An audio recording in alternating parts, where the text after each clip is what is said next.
Doon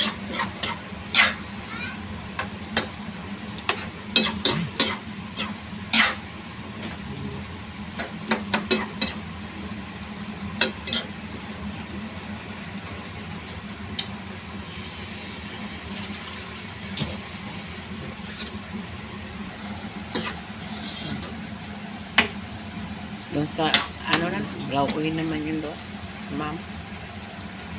Sili. Lagyan natin yung, ano, pwede. Pwede naman yan. Lagyan ko sa halaman ko to.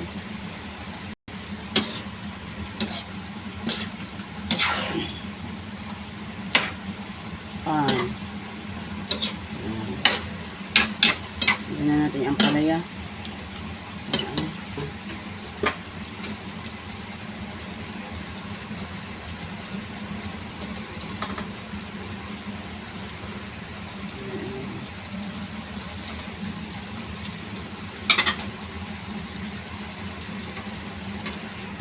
Malapit na maluto. Malapit maluto ang pakbit.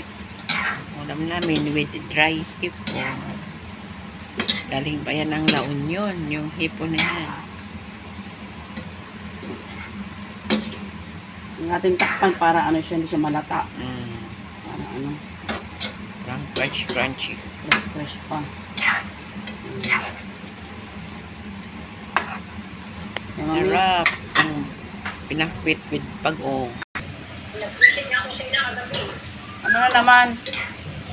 Minsan mo, bibigyan niya ng manok dun sa baba. Oh, nakabili.